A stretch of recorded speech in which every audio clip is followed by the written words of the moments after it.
Salam and good day to everyone. I am Dr. Azma, your lecturer for course Human Resource Management.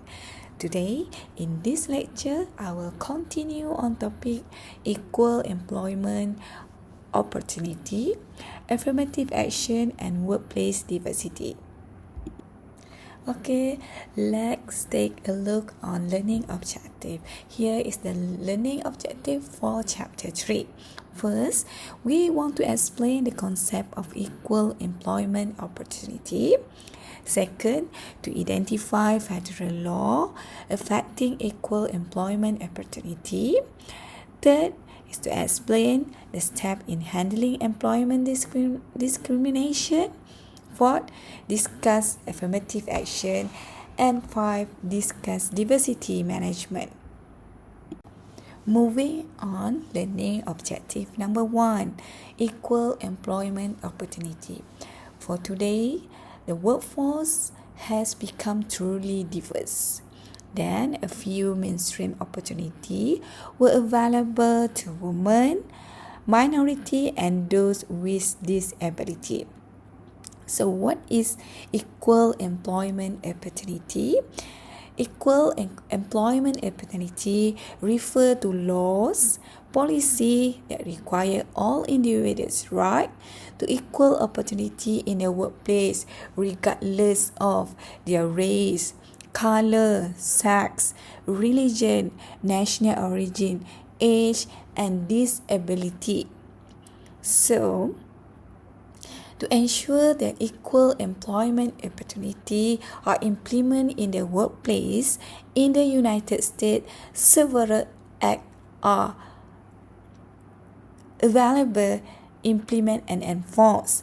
They are the Equal Pay Act 1963, the Civil Rights Act 1964, the Age Discrimination in Employment Act of 1967. Moving on, federal law affecting equal employment opportunity. Basically, each country have their own law, regulation, and policy. So, there are numerous national laws have been passed that reflect society attitude that everyone should have equal opportunity for employment. The most significant of this law will be described the following section. Okay, let's continue on equal employment opportunity in the context of Malaysia.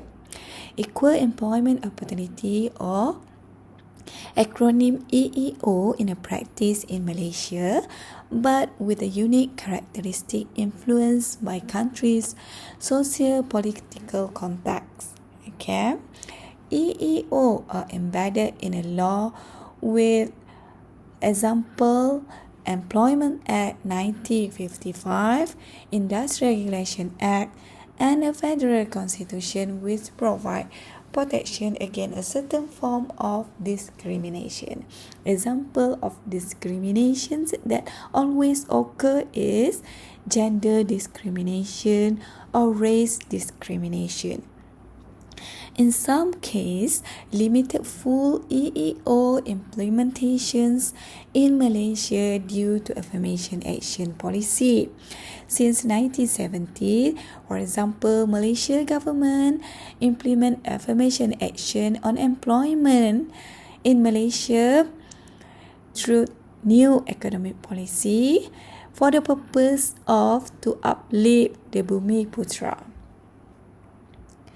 This is mainly because affirmative action policy that had been placed since 1970, particularly through a new economic policy, or we call as NEP.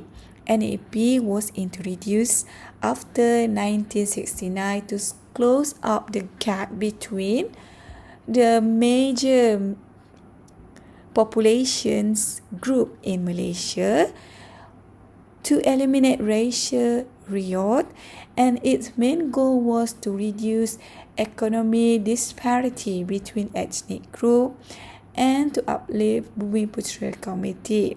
Bumiputra Committee, referring to a category or population group of Malays and indigenous group, including Bumiputra in Sabah and Sarawak. In some cases, organization or government policy may give preference to Bumiputra candidate in hiring, in education, or promotion opportunity.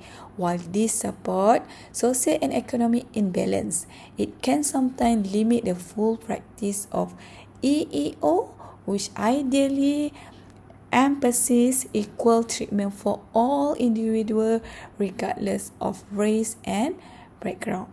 In short, in Malaysia, EEO framework operate alongside with affirmative action. Okay, it combines EEO and affirmative action, both aiming for fairness but from slightly different perspective. EEO promote equality, while affirmative action promote equality. Continue on equal employment opportunity in the context of Malaysia. Now we talk about private sector in Malaysia, how they implement equal employment opportunity in the context of private sector, especially among multinational company, MNC.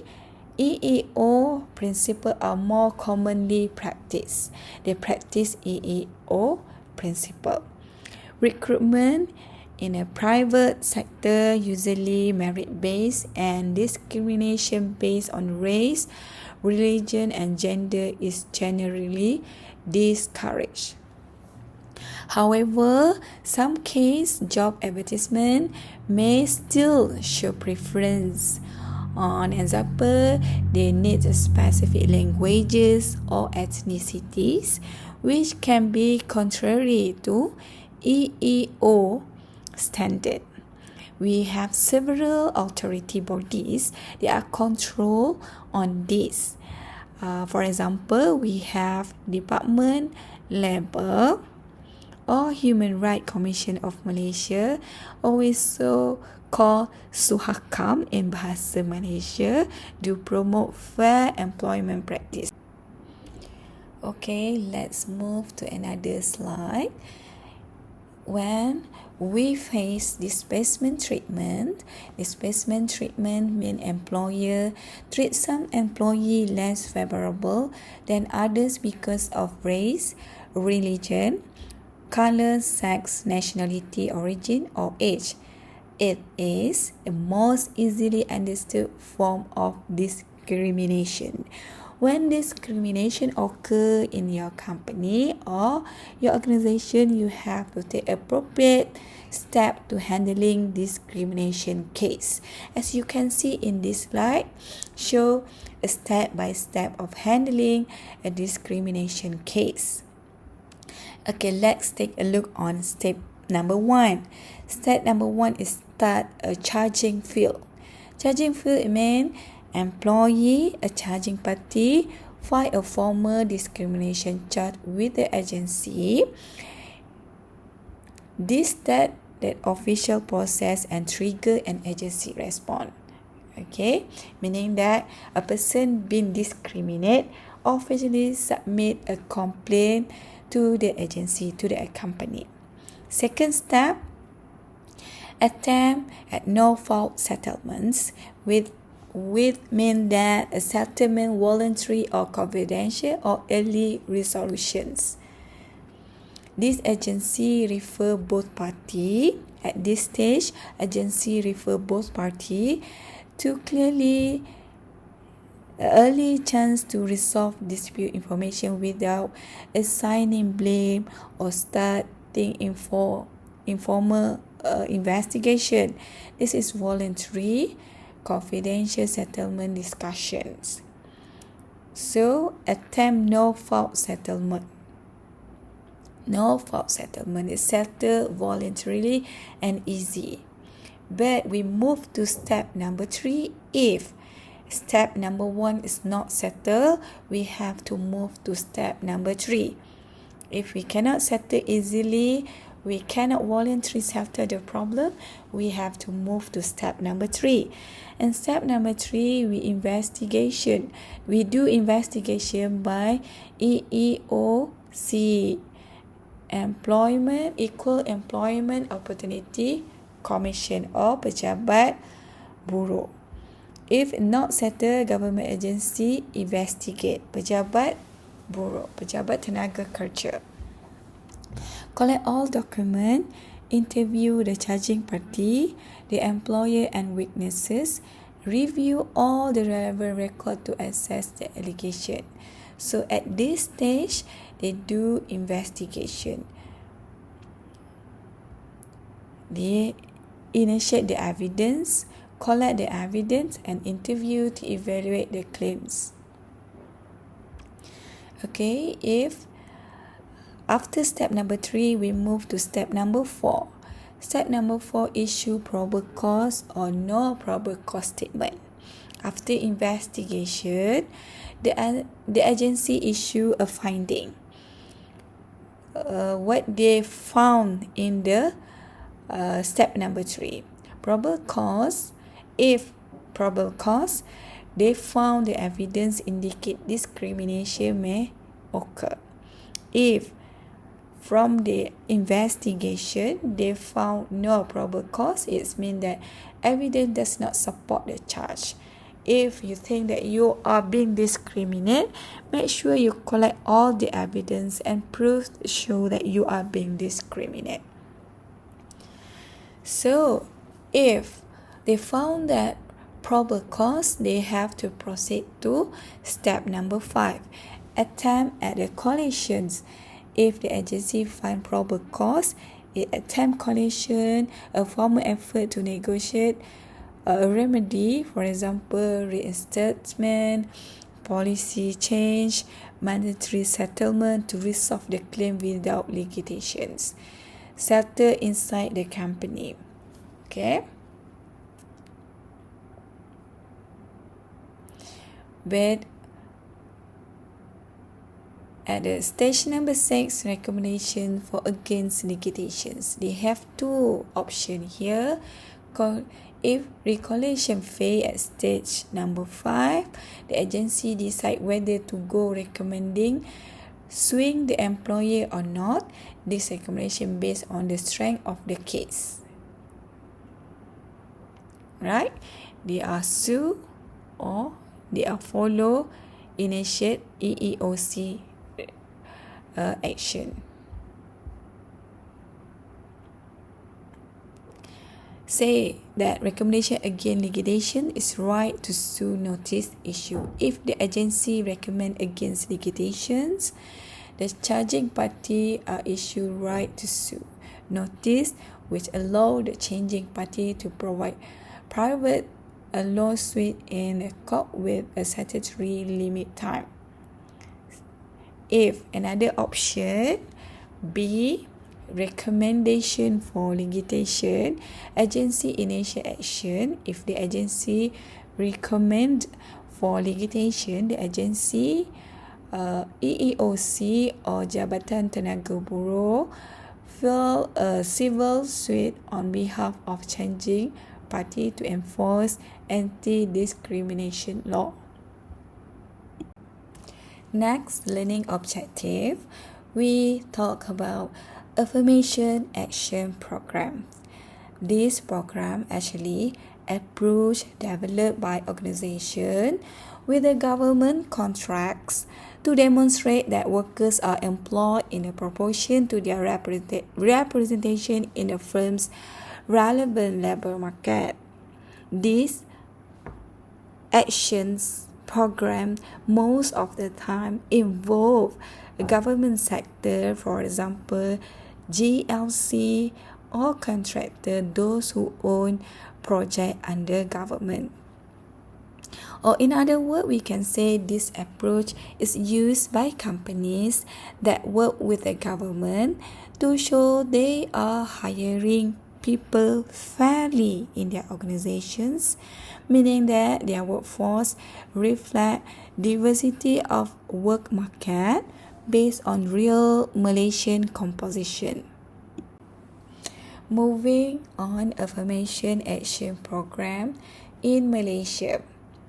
Affirmation Action Program developed by organization with a government contract often focus on ensuring workforce compositions reflect demographic diversity of a Bumiputra.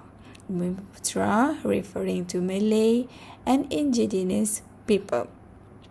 It also includes Chinese, Indian and other ethnic groups in line with the government policy. This to ensure that workers are employed in a proportion to their representation in the relevant labour market as required by various government policy. The employment practice aligned with a new economic policy. The goal is to promote equitable economic participation and reduce racial and ethnic disparity. Affirmative action programs, we continue on a real practice in Malaysia. For example, here we have government-linked company, so-called GLC, on employment requirements. Let's take an example of public sector project or government-linked company GLC in Malaysia. Scenario: a company is awarded a government contract for large infrastructure project such as construction of highway, a public transportation system, or government building.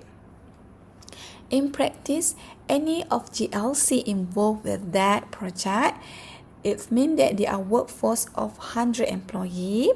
Company may need to ensure that at least 60% of their employee are Bumiputra and the rest is other races to be their employee. However, the percentage is depending on demographic breakdown in the relevant labour market in that region. For example, here, the big GLC in Malaysia, Petronas, is Malaysian National Oil and Gas Company. They implement affirmative action program in their employment system. Their workforce are actually compositions reflect the real demographic composition of Malaysia. Okay, they implement affirmative action in their policy statement. They practice in employments inside of their organization. They also report what they implement in terms of affirmative action and employment inside of their organization in annual report. Okay, let's move to another important content of this lecture. It's about diversity. Diversity refers to any perceived difference among people or employee in your organization in terms of their age, race, religion, profession, sexual orientation, geographic orientation, their lifestyle or tenure with the organization, or any other specific characteristic that are not listed here. However, you have to bear in your mind that diversity is actually more than equal employment and affirmative action that I already explained in the past a few slides.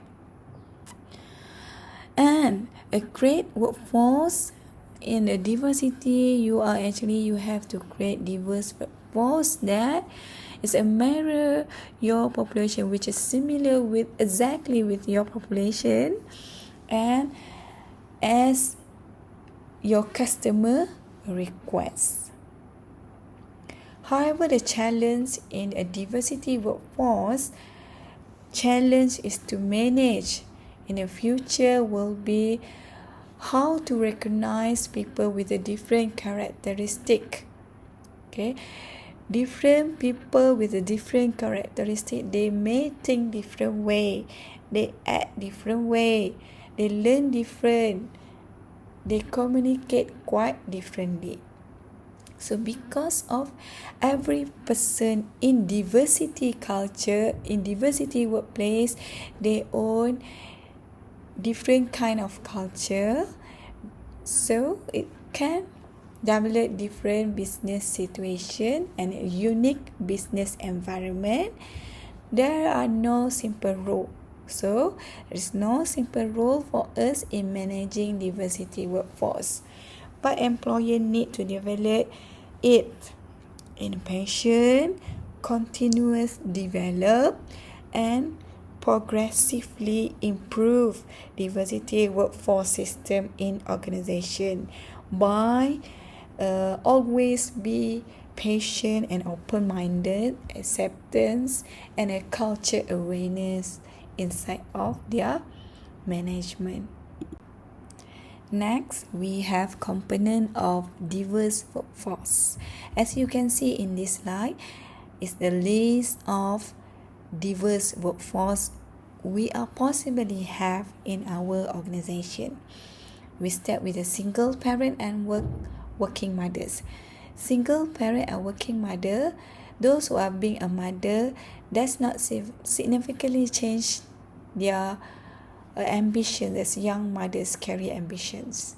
If they become mother, they still want to be a part of workforce.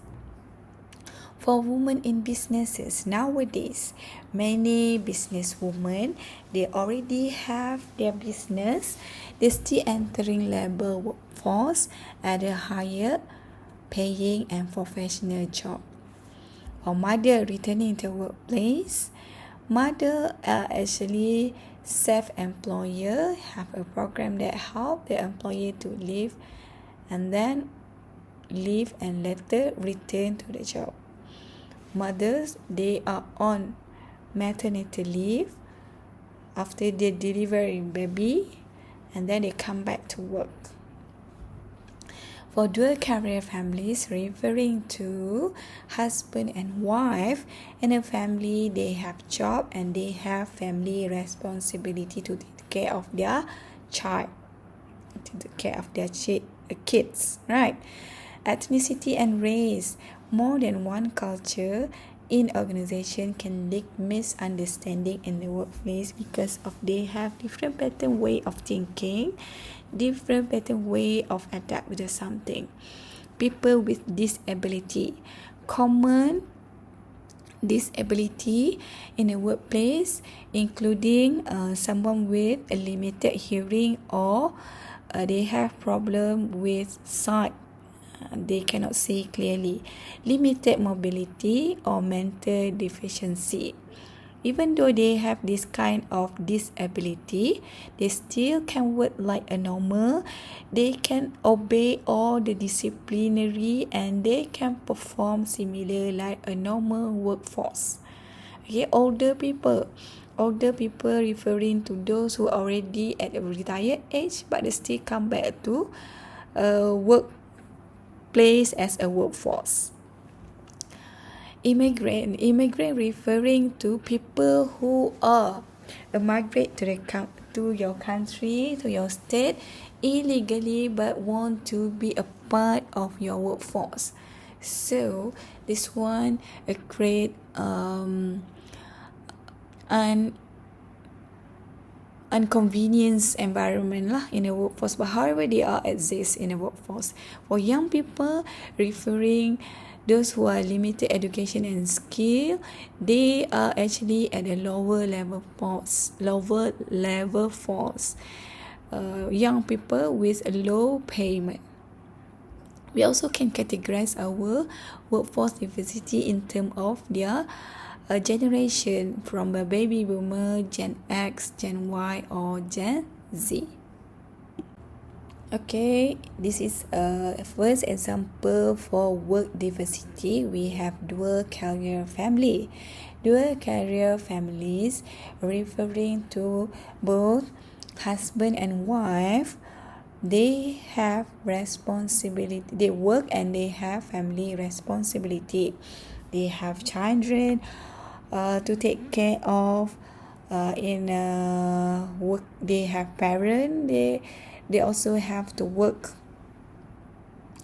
And after returning down, they always request to relocation. Let's say wife work from different branches, but husband work in different branches. They far away between wife and husband. They have a bit difficulty to take care of their children or parent in their house, so they request reallocation to ensure that both husband and wife can work together in the same branches. They want more workplace flexibility because of they have a lot of responsibility after work. So they maybe request work from home, and they request only they are not really flexible to work during weekend or after working hours. This is second example for word diversity. Second example is on ethnicity and race. How ethnicity and race impact your work diversity. According to the statistic provided by your textbook, in 2016, consider 43% of new job application will be people from various ethnicity and race. Similar to Malaysia, our population is composition of Malay, Chinese, Indian, and other races. We are composition of various ethnicity and race. So it often experience stereotyping. So people from different race, they may have stereotyping to other race. It often encounter misunderstanding because they stereotype. They also lead to a several misunderstanding and different expectation. Because of many culture, people in diversity workplace, they may face a biculture stress or more culture stress. Culture of origin can lead misunderstanding in the workplace.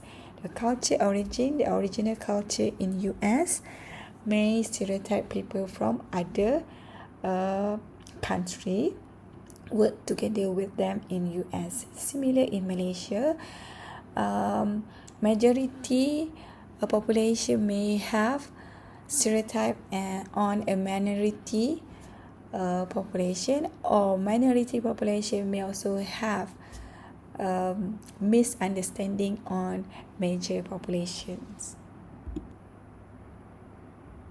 Okay, now we're moving on example number 3. Example on diversity workforce number 3 is older workers. Older workers referring to people or workers from boomers generations. They are born during World War II. This worker category, they defer their retirement. In United States, nowadays, facing a rapid departure of boomers. Many people are retired. They have many older workers, but many companies still keep a good performance older worker to be a part of their company. In United States,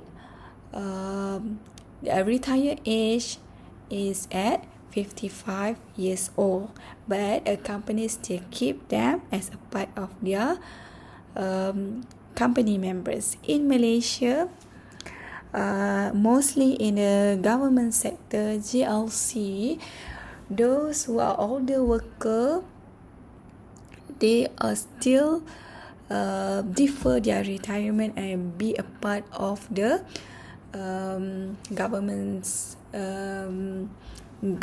members, employee in the government members in the government sector.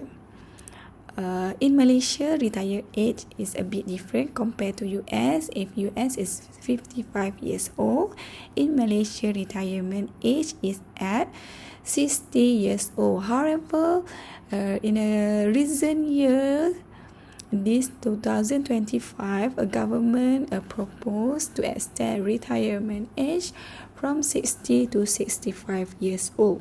So we are gonna have many older workers in our workplace due to this new policy.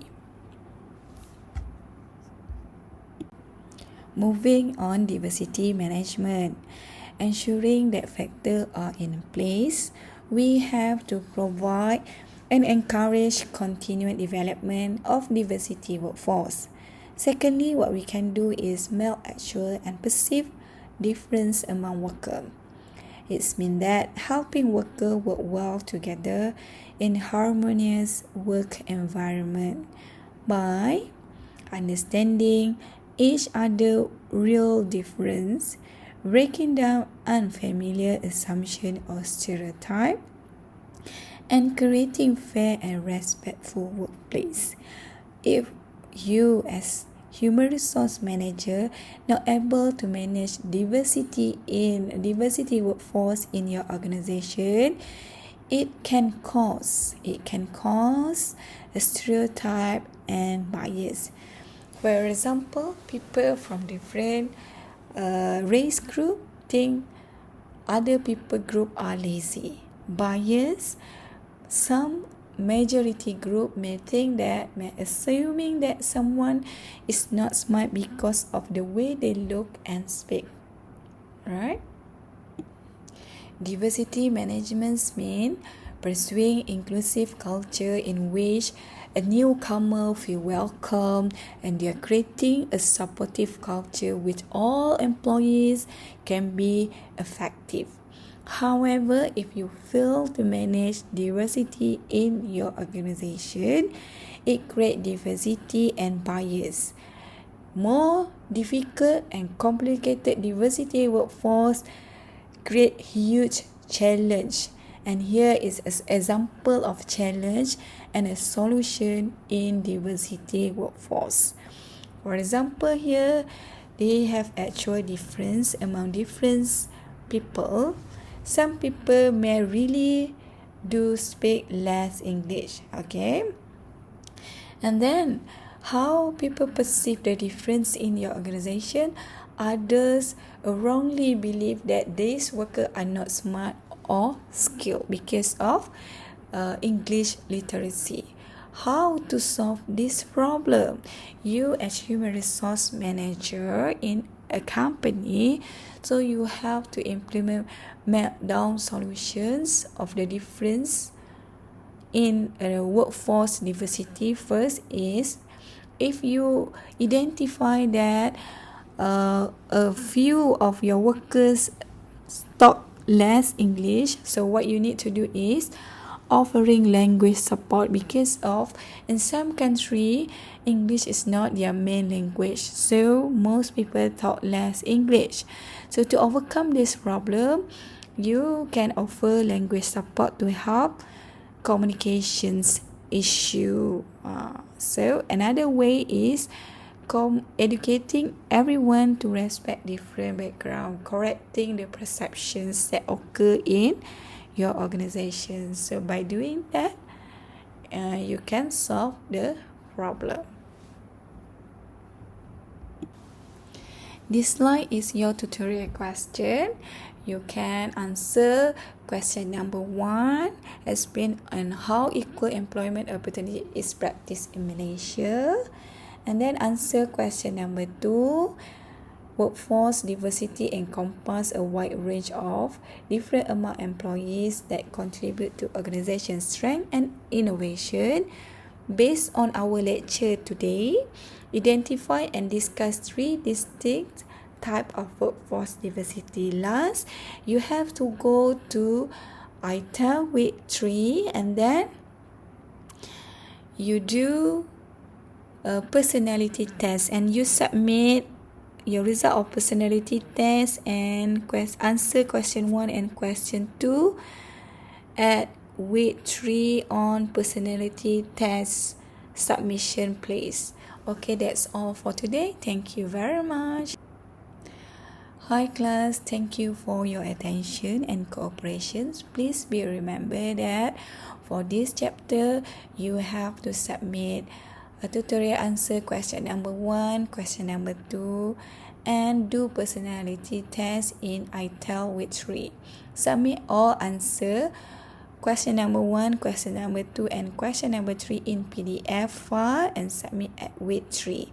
Thank you very much for your attention once again.